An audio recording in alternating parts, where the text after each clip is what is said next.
살자. 그런 의미입니다. 이기게 하는 주체가 누구입니까? 하나님이시죠. 예, 우리가 이기는 주체가 아닙니다. 자, 그러므로 우리가 원래 하나님의 도우심으로 이기는 삶을 살기 위해서는 하나님이 우리를 도와주셔야 되는 것입니다. 하나님이 이기게 하는 삶이 어떤 삶일까요? 자, 오늘 다윗을 보면서 그 답을 찾으려고 합니다. 다윗은 일개 목동이었습니다. 그런데 하나님의 부르심을 받아서 군대 지휘관으로 있다가 사울에게 계속 쫓겨다니는 그런 삶을 살죠. 그리고 마침내 유대의 왕이 되고 더 나아가서 7년 후에 통일 이스라엘의 왕이 됩니다. 다윗을 가리켜서 사도행전에는 이렇게 기록하고 있습니다. 사도행전 13장 22절입니다. 읽어보겠습니다. 패하시고 다윗을 왕으로 세우시고 정언하여 이르시되 내가 이새의 아들 다윗을 만나리 내 마음에 맞는 사람이라 내 뜻을 다 이루리라 하시더니 아멘. 다윗을 만났을 때 내 마음에 맞는 사람이라 이렇게 이 성경은 기록을 하고 있습니다. 하나님은 다윗의 어떤 모습을 만났기에 마음에 맞는다라고 그렇게 말씀을 하셨을까요? 다윗의 삶을 추적해 보면 알 수가 있습니다. 역대상에 있는 말씀을 중심으로 이 다윗의 삶을 살펴보면 다윗은 사울 다음으로 통일 이스라엘의 왕이 된 다음에 제일 첫 번째로 한 것이 법궤를 옮기는 일이었습니다. 법궤가 무엇입니까? 하나님의 궤라고 되어 있습니다. 법궤에는 만나가 들어가 있고 그리고 이 아론의 쌍난 지팡이 그리고 십계명이 들어가 있습니다. 이 법궤 안에 이 세 가지의 물건이 있는데 이 법궤는 굉장히 상징적인 그런 요소가 있습니다. 하나님이 그곳에 임재해 있다라는 그런 상징성이 있는 것입니다. 그래서 다윗이 자신의 궁전을 짓기도 전에 법궤를 옮기는 일을 최우선 국가적인 사업으로 시행을 한 것입니다. 역대상 13장에 보면 다윗이 법궤를 옮기는 그런 장면을 볼 수가 있습니다. 그리고 14장 1, 2절에 보면 자기를 위해 궁전을 짓는 그런 장면을 볼 수가 있습니다. 자신의 궁전보다도 하나님의 법궤를 가까이 모시고 와서 하나님을 잘 섬기고자 하는 그 중심이 이 역대상에 그대로 녹아 있는 것입니다. 왜 법궤를 가까이 모시려고 했을까요? 하나님의 임재의 상징성이 있기 때문이라고 말씀드렸습니다. 역대상 13장 6절 말씀 한번 읽어보겠습니다. 다윗이 온 이스라엘을 거느리고 바알라 곧 유다에 속한 기럇 예아림에 올라가서 여호와 하나님의 궤를 메어 오려 하니 이는 여호와께서 두 그룹 사이에 계심으로 그러한 이름으로 일컬음을 받았더라. 아멘. 법궤 위에 두 천사 날개처럼 이런 어떤 그룹이 있습니다. 거기에 하나님이 임재해 있으시다. 여호와께서 두 그룹 사이에 계심으로 거기에 임재해 계신다라는 그 상징성 때문에 하나님의 궤, 법궤를 다윗이 살고 있는 다윗성으로 모셔오기를 원했던 것입니다. 자, 하나님의 이 궤, 법궤를 모셔옴에 있어서 일방적으로 하지 않습니다. 백성들과 의논하고 실행에 옮깁니다. 요즘 우리 지도자들이 소통이 없다 그런 말들을 하죠. 다윗은 왕이 이때 당시에 왕임에도 불구하고 백성들과 소통하면서 같이 하나님의 궤, 법궤를 옮기자 이런 의논을 했던 것 같아요.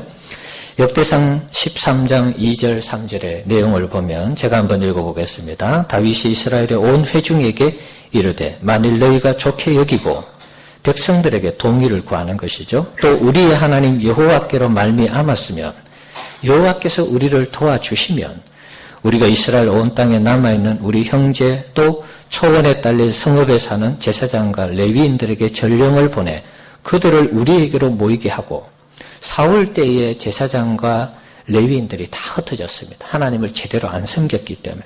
그런데 그들을 다시 불러 모아서 3절 우리가 우리 하나님의 궤를 우리에게로 옮겨오자.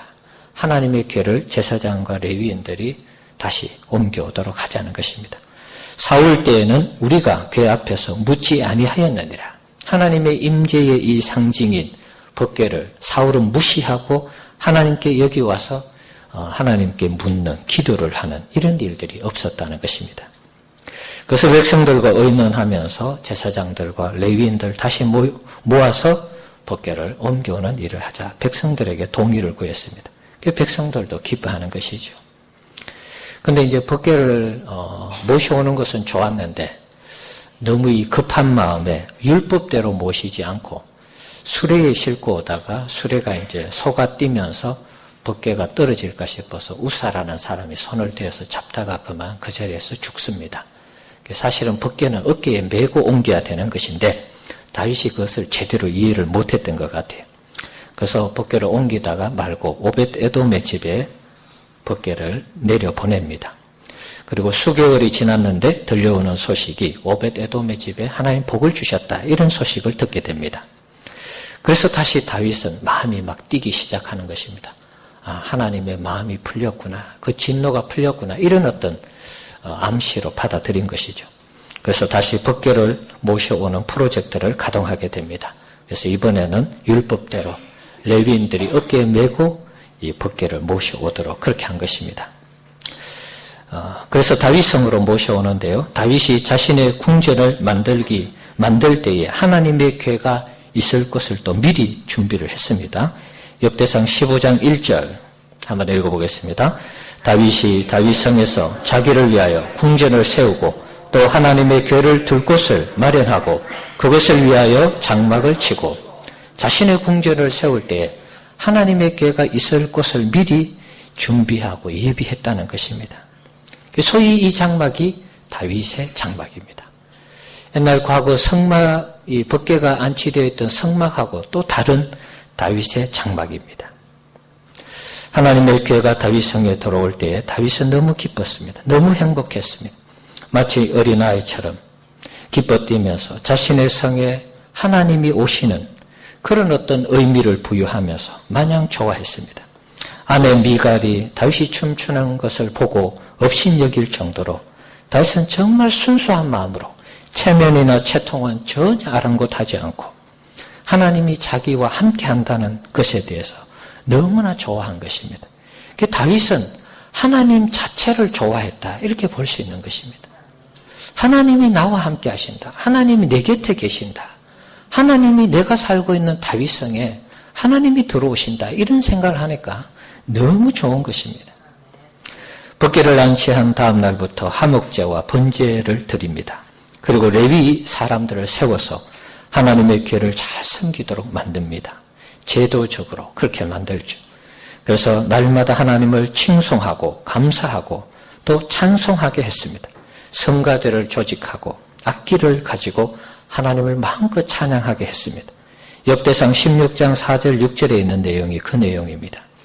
그러니까 다윗은 자기 옆에 하나님이 오셨다고 생각하니까 하나님을 잘 섬기도록 제사장, 레위인들을 구별해서 제사하고 찬양하고 찬송하고 악기로 연주하고 하나님을 늘 기쁘시게 하고자 하는 그런 마음이 있었습니다. 역대상 16장에 보면 다윗이 아삽을 통해서 찬양하게 했는데 그 찬양의 내용의 일부분이 소개되고 있습니다. 자, 그 내용 중에 우리가 같이 한번 신년이니까 한번 따라서 한번 우리가 이 성경을 읽으면 좋을 것 같아요. 여러분 하나님을 높이고 찬양하는 경배하는 그 마음으로 이 성경을 같이 읽으시면 좋을 것 같습니다. 23절에서 26절 한번 읽어봅시다. 온 땅이여 여호와께 노래하며 그의 구원을 날마다 선포할지어다. 그의 영광을 모든 민족 중에 그의 기이한 행적을 만민 중에 선포할지어다. 여호와는 위대하시니 극진히 찬양할 것이요 모든 신보다 경외할 것이며 만국의 모든 신은 헛것이나 여호와께서는 하늘을 지으셨도다. 아멘. 자, 34절에서 36절 내용도 같이 한번 읽어봅시다. 여호와께 감사하라. 그는 선하시며 그의 인자하심이 영원하미로다. 너희는 이르기를 우리 구원의 하나님이여 우리를 구원하여 만국 가운데서 건져내시고 모으사 우리로 주의 거룩한 이름을 감사하며 주의 영광을 더 높이게 하소서 할지어다. 여호와 이스라엘의 하나님을 영원부터 영원까지 송축할지로다 하며 모든 백성이 아멘하고 여호와를 찬양하였더라. 아멘. 예. 다윗이 하나님을 높이고자 하는 그 중심이 이 찬양의 이 가사 속에 그대로 다 묻어 있는 것입니다. 다윗의 장막에 있는 법궤뿐만 아니라 전에 이 법궤가 안치되어 있던 그 전 성막이 있었죠. 다윗의 장막에 지금 법궤가 안치되었고 그 전에 있던 성막 기브온이라는 곳에 성막은 그대로 있었습니다. 그래서 기브온에 있는 성막도 소홀히 하지 않았습니다. 그곳에는 여전히 하나님께 제사하고 또 하나님이 하나님께 번제 드리고 뭐 제사하고 그 촛대, 떡상 이런 것들이 그대로 있었기 때문에 법궤만 가지고 왔기 때문에 그대로 있는 것입니다. 그래서 그곳에서도 섬기는 것을 소홀히 하지 않았습니다. 그래서 사독이라는 제사장을 세워서 섬기도록 한 것입니다. 그래서 다윗 시대에 대제사장이 2명이 있었던 이유가 기브온에서도 하나님을 섬기고 그 다음에 다윗의 장막에서도 하나님을 섬기도록 하기 위해서 2명의 대제사장이 있었던 것입니다. 역대상 16장 39절 40절 말씀 한번 보시면은 자, 제사장 사독과 그의 형제 제사장들에게 기브온 산당에서 여호와의 성막 앞에 모시게 하여 항상 아침 저녁으로 번제단 위에 여호와께 번제를 드리되 여호와의 율법에 기록하여 이스라엘에게 명령하신 대로 다 준행하게 하였고 이렇게 되어 있죠. 기브온 산당에 있는 성막에도 여전히 하나님을 잘 섬기도록 다윗이 배려했다는 것입니다. 기브온 산당에서 나중에 솔로몬이 1000번제 드리죠. 여기에 성막이 있었기 때문에 그렇게 한 것입니다. 그리고 41절 이하에 보면 역시 성가대를 조직하고 악기로 찬양하는 그런 모습을 볼 수 있습니다.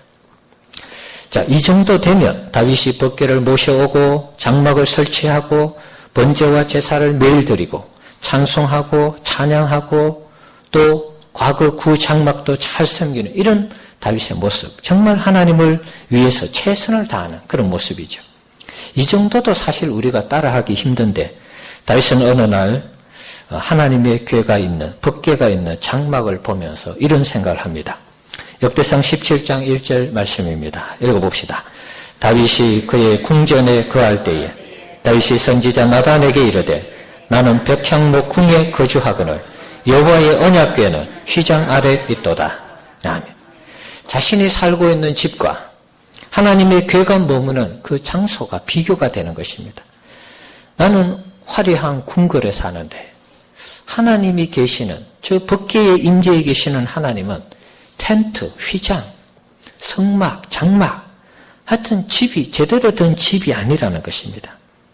그래서 다윗의 마음에 이러면 안 되겠구나. 나는 너무 좋은 집에 사는데 하나님을 위해서 집을 지어드려야 되겠다. 그런 생각을 하게 됩니다. 그 어떤 누구도 생각하지 못한 기발한 아이디어라 할까요? 정말 하나님을 위해서 내가 집을 근사하게 지어드리면 좋겠다. 그런 생각을 하게 된 것입니다. 그래서 이것을 실행에 옮기려고 나단과 상의를 합니다. 자, 하지만 하나님은 다윗의 그 마음은 받으시고 성전을 짓겠다는 그 계획은 반려를 하십니다. 대신 이제 아들의 시대에 지을 수 있도록 허락을 하시죠. 하지만 하나님이 다윗이 이런 생각을 했다는 데 대해서 굉장히 마음에 들어 하셨던 것 같아요. 이 부분이 사도행전 13장 22절에 말했는 장면이 아닌가 생각이 드는 것입니다. 다윗을 만났는데 내 마음에 맞는 사람이다. 야, 참 어느 누구도 내가 이스라엘 백성들에게 내 집이 필요하니까 집을 지어달라. 하나님 그렇게 말씀하신 적이 없는데 다윗이 그런 기발한 생각을 하면서 하나님께 좋은 집을 지어드려야 되겠다. 이런 생각을 했다는 것입니다. 하나님이 얼마나 마음에 들으셨는지 다윗을 축복합니다. 역대상 17장 7절 이하의 내용을 보시면 자, 여러분 성경을 그냥 눈으로 한번 보시기 바랍니다. 또한 내 종 다윗에게 이처럼 말하라. 만군의 여호와께서 이처럼 말씀하시기를 내가 너를 목장 곧 양떼를 따르던 때에서 데려다가 내 백성 이스라엘의 주권자로 삼고 목동에서 왕으로 삼았다는 것입니다. 내가 어디로 가든지 내가 너와 함께 있어 너 모든 대적을 내 앞에서 멸하였은즉 어디 가든지 이기게 해주셨다는 것이죠. 그러면서 하시는 말씀이 세상에서 존귀한 자들의 이름 같은 이름을 내게 만들어 주리라. 너를 최고의 사람으로 만들어주겠다 하는 그렇게 약속하고 있습니다. 9절에서 10절 내용, 내가 또 내 백성 이스라엘을 위하여 한 곳을 정하여 그들을 심고 그들이 그곳에 거주하면서 다시는 옮겨가지 아니하게 하며 이스라엘 백성들이 흩어지고 옮겨가는 이런 일들이 없도록 그 나라를 지켜주시겠다는 것입니다. 그리고 악한 사람들에게 전과 같이 그들을 해치지 못하게 하여 적들이 쳐들어와서 이스라엘 백성들을 해치는 그런 일이 없도록 만들어 주시겠다는 것입니다. 10절에 전에 내가 사사에게 명령하여 내 백성 이스라엘을 다스리던 때와 같이 아니하게 하고 또 내 모든 대적으로 내게 복종하게 하리라. 너의 대적이 있으면 다 이기게 해서 그 대적들이 복종을 하도록 하겠다. 그런 말씀이죠. 또 내게 이르노니 여호와가 너를 위하여 한 왕조를 세울지라. 다윗의 왕조를 세워 가시겠다는 것입니다. 자, 11절 이하에는 미래에 대한 축복입니다. 역대상 17장 11절 이하, 내 생명의 연한이 차서 내가 조상들에게로 돌아가며 내가 내 뒤에 넷이 곧 내 아들 중 하나를 세우고 그 나라를 견고하게 하리니 그는 나를 위하여 집을 건축할 것이요 솔로몬 때 집이 건축되죠. 나는 그의 왕위를 영원히 견고하게 하리라. 나는 그의 아버지가 되고 나는 그의 아들이 되리니. 다윗의 자손들을 전부 하나님의 아들로 다 입양시키는 것입니다. 나의 인자를 그에게서 빼앗지 아니하기를 내가 내 전에 있던 자에게서 빼앗음 같이 하지 아니할 것이며 내가 영원히 그를 내 집과 내 나라에 세우리니 그의 왕위가 영원히 견고하리라 하셨다 하라. 다윗에 대해서 하나님께서 엄청난 축복을 지금 약속하고 있습니다. 물론 이 약속은 나중에는 이제 예수님까지 연결되는 그런 예언의 말씀이기도 합니다. 어마어마한 축복을 약속하셨고 또 다윗에게 그 아들 솔로몬 시대에도 이것이 이루어져 내려가는 것을 볼 수 있습니다. 오늘 본문 내용의 일부이기도 합니다. 다윗이 어떤 전쟁에 나가든지 하나님이 어디를 가든지 이기게 하시는 복을 주셨습니다. 모든 대적들로 하여금 다 이기게 하도록 그렇게 하신다고 약속을 하셨죠. 그래서 오늘 본문에 보면은 어떤 대적을 만나든지 간에 하나님 이기게 하셨고 그 대적들로 하여금 전리품을 얻게 하셨고 조공을 바치도록 그렇게 한 것입니다. 그래서 어디를 가든지 이기게 하신 이유가 무엇입니까? 솔로몬 시대에 성전을 마음껏 건축할 수 있도록 하나님 미리 다 준비를 시킨 것입니다. 자, 18장 13절에도 오늘 본문과 비슷한 내용이 소개되고 있습니다. 같이 한번 읽어봅시다. 다윗이 에돔에 수비대를 두매 에돔 사람이 다 다윗의 종이 되니라.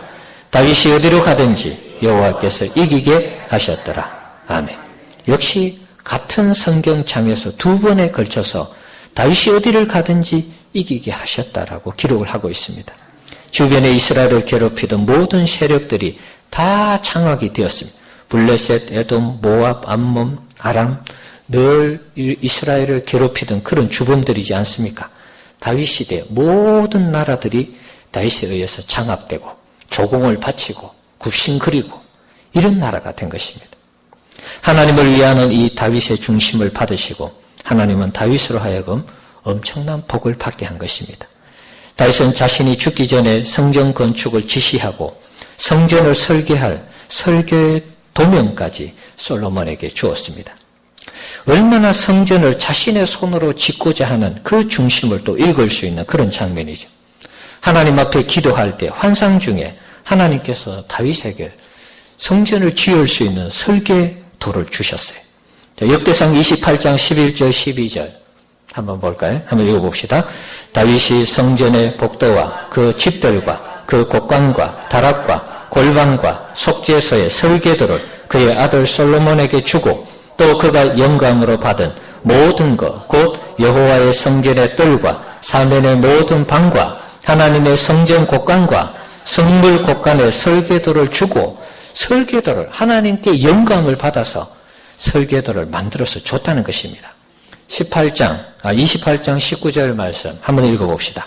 다윗이 이르되 여호와의 손이 내게 임하여 이 모든 일의 설계를 그려 나에게 알려주셨느니라. 하나님이 설계도를 다윗에게 그려가지고 손이 나타나셔서 그려서 내게 줬다. 이렇게 간증을 하고 있습니다. 하나님의 이 성전, 다윗의 머리에서 나온 게 아니고 하나님의 머리에서 나왔다고 볼 수 있죠. 엄밀한 의미에서는 다윗이 설계도를 받았지만 하나님이 설계를 해서 다윗에게 준 것이죠. 그것을 솔로몬이 지은 것입니다. 놀라운 일이죠, 여러분. 하나님을 정말 사랑했고 하나님을 위하는 일이라면 자신을 조금도 아끼지 않고 주저하지 않고 전폭적으로 하나님 앞에 헌신을 했습니다. 성전을 지을 때 그 많은 전리품과 조공이 있었음에도 불구하고 또 자신의 사제를 다 털어서 하나님 앞에 헌신을 했습니다. 역대상 29장 2절에서 4절 내용입니다. 한번 읽어봅시다.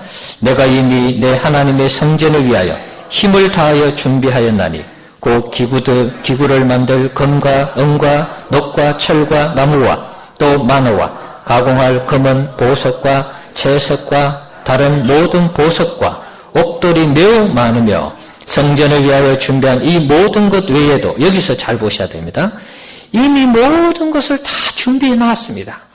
부족함이 없도록 해놓았습니다. 그 다음에 내 마음이 내 하나님의 성전을 사모함으로 내가 하나님의 성전을 내 손으로 지어야 되는데 하나님을 위하는 그 중심이 넘치니까 또다시 자신의 사제를 털어서 내가 사유한 금, 은으로 내 하나님의 성전을 위하여 드렸노니 얼마나 드렸느냐? 오빌의 금 3,000달란트와 순은 7,000달란트라 모든 성전 벽에 입히며 자신이 드린 이 금은으로 성벽을 다 입히는 이런 공사에 자신의 사제를 드린 것입니다. 한 달란트가 몇 킬로입니까, 여러분? 34킬로입니다. 그러면 여기 나오는 3,000달란트의 금을 드렸다는 것은 100톤 가까운 금을 드린 것입니다. 다윗이 얼마나 하나님이 어디를 가든지 이기게 하셨으며 얼마나 이기게 하셨으며 여러분 금을 100톤을 드릴 수 있도록 만들어 주셨습니까? 순은 7,000달란트라 그랬습니다. 200톤이 넘는 이런 금은을 하나님 앞에 드린 것입니다. 이게 어마어마한 그런 가치가 있는 것이죠. 물질로 환산하면 말로 표현할 수 없는 것이죠. 이렇게 어마어마하게 헌신을 했습니다. 다윗은 정말 하나님을 위하는 일이라면 아끼지를 않았습니다. 모든 것을 쏟아부었습니다. 어떤 일에든 최선을 다해서 헌신을 했습니다. 이렇게 헌신했던 다윗에게 하나님은 어디를 가든지 이기게 하시는 그런 복을 주신 것입니다. 우리는 하나님을 위해서 쓴다고 하면 자꾸 아까운 생각이 들죠. 그러면 우리가 하나님의 복을 받을 수가 없는 것입니다. 하나님을 위해서 자꾸 써야지 하나님이 우리에게 복을 주시는데 우리는 우리의 것을 하나님께 드릴 때 자꾸 아깝다라고 생각하기 때문에 하나님이 우리에게 그 정도의 믿음의 수준에서 우리에게 적당하게 주시는 것입니다. 다윗이 이렇게 헌신할 수 있었던 그 중심을 보면 하나님을 위하는 그 중심과 더불어서 하나님의 절대 주권 사상이 있습니다. 내게 온 것이 모든 것이 하나님에게서 왔다라고 그렇게 알고 있고 고백하고 있습니다. 놀라운 고백인데요. 역대상 29장 11절, 12절 말씀 보시면 여호와여 위대하심과 권능과 영광과 승리와 위엄이 다 주께 속하였사오니 천지에 있는 것이 다 주의 것이로소이다. 모든 것이 주님의 것이라는 것이죠. 여호와여 주권도 주께 속하였사오니 주는 높으사 만물의 머리이심이니이다. 부와 기가 주께로 말미암았고 또 주는 만물의 주제가 되사 손에 권세와 능력이 있사오니 모든 사람을 크게 하심과 강하게 하심이 주의 손에 있나이다. 자신이 왕이 된 것도 하나님의 손에 의해서 자신이 받은 모든 물질도 하나님이 다 주셨다라고 고백하고 있는 것입니다. 14절 한번 읽어볼까요? 나와 내 백성이 무엇이기에 이처럼 즐거운 마음으로 드릴 힘이 있었나이까? 모든 것이 주께로 말미암아 싸우니 우리가 주의 손에서 받은 것으로 주께 드렸을 뿐이니이다. 주님께서 다 주셨기 때문에 나와 내 백성이 하나님 앞에 즐거운 마음으로 드릴 수 있었다. 이렇게 고백하는 것입니다. 29장 16절 17절 내용을 보시면 우리 하나님 여호와여 우리가 주의 거룩한 이름을 위하여 성전을 건축하려고 미리 저축한 이 모든 물건이 다 주의 손에서 왔사오니 다 주의 것이니이다. 다 주님의 것이라는 것입니다. 나의 하나님이여 주께서 마음을 감찰하시고 정직을 기뻐하시는 줄을 내가 아나이다. 내가 정직한 마음으로 이 모든 것을 즐거이 드렸사오니 주님께 온 것이기 때문에 주님께 받은 것이기 때문에 즐거운 마음으로 드린다. 이렇게 고백을 하고 있습니다. 이게 칼빈의 절대적인 주권 사상이죠. 로마서 11장 36절 말씀입니다. 한번 읽어봅시다. 이는 만물이 주에게서 나오고 주로 말미암고 주에게로 돌아갑니다. 그에게 영광이 세세에 있을지어다. 아멘. 칼빈이 얘기하는 거 절대 주권 사상. 만물이 주님에게서 나와서 주로 말미암고 주에게로 돌아간다. 다윗이 이런 신앙이 있었던 것입니다. 그러니까 어디를 가든지 이기게 하신 그 복을 하나님이 나에게 이런 복을 주셨구나. 그래서 하나님을 위해 쓰는 일에 조금 더 아까워하지 아니하고 다 드린 것입니다. 자신이 잘나서 내가 전쟁의 영웅이 되어서 모든 곳에서 다 이기고 승리해서 이런 부를 가졌다. 이렇게 고백하고 있지 않습니다. 다윗의 겸손한 그런 모습이죠. 우리 사랑하는 성도 여러분, 우리가 하나님을 위하는 중심을 가지고 살면 하나님은 원래 우리 교회와 우리 성도님들의 가정, 직장, 사업장을 반드시 축복해 주실 줄 믿습니다. 여러분, 다윗처럼만 원래 한번 살아봅시다. 어떻게 보면 하나님을 시험하는 것 같지만 시험하는 건 아닙니다. 정말 그런가? 다윗처럼 우리가 다윗을 하나님을 위하는 그 중심을 가지고 살았을 때 하나님이 정말 나를 축복하시는가? 우리가 한번 도전해 보자는 것입니다. 우리가 하나님을 위하는 중심을 가지고 다윗처럼만 산다면 우리도 역시 동일하게 어디를 가든지 이기게 하시는 이 삶을 살게 하시는 은혜를 주실 줄 믿습니다. 여러분, 하나님이 여러분에게 복을 주시면 그 받은 복을 가지고 여러분들 것으로만 다 챙기시면 안 됩니다.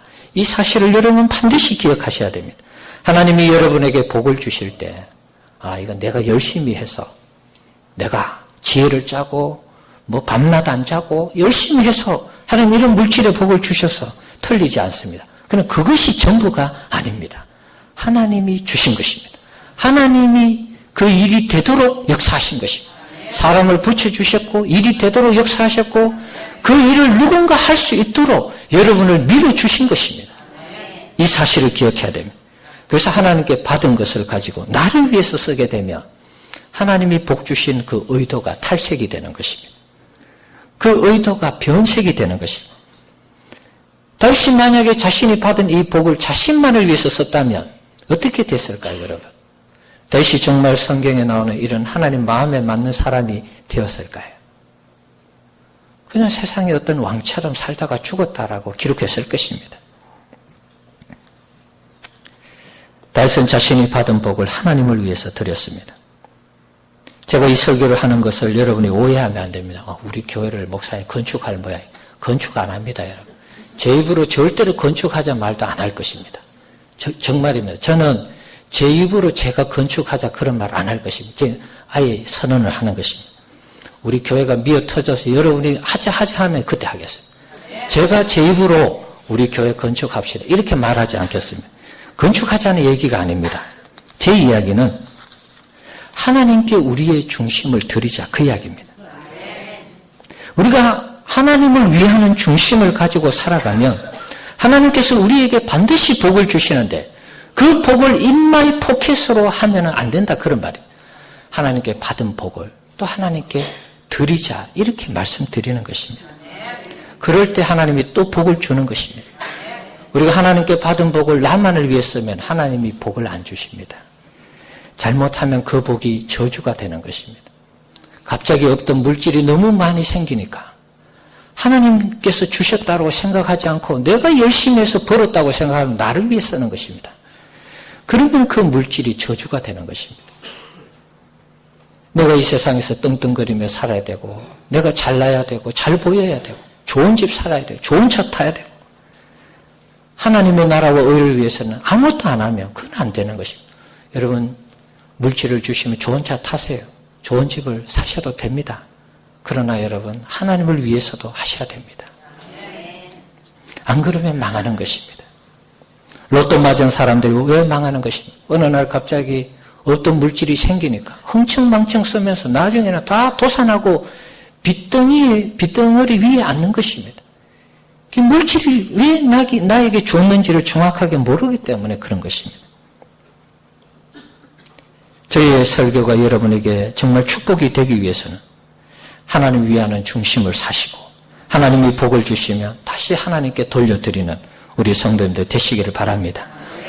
다윗은 그렇게 살았을 때 그 말년까지 정말 어떻게 보면 정말 넉넉하게 풍족하게 풍성하게 살다가 하나님의 부르심을 받았습니다.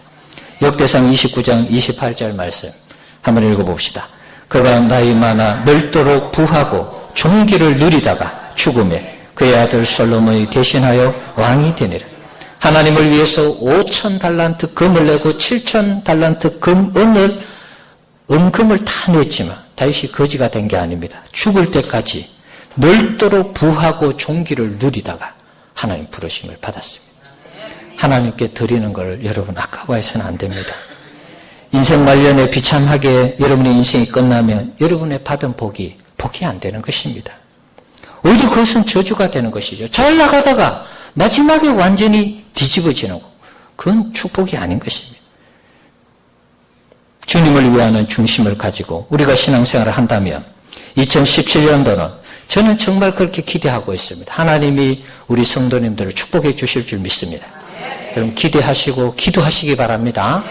중요한 것은 내가 하나님을 위하는 중심, 그 중심을 가지고 사느냐, 그리고 하나님이 나에게 복을 주실 때 그걸 또다시 하나님께 드리고자 하는 그런 마음만 있다면 여러분 시대뿐만 아니라 여러분의 자녀에도 정말 늙을 때까지 죽을 때까지 부하고 종기를 누리는 그런 은혜가 임할 줄 믿습니다.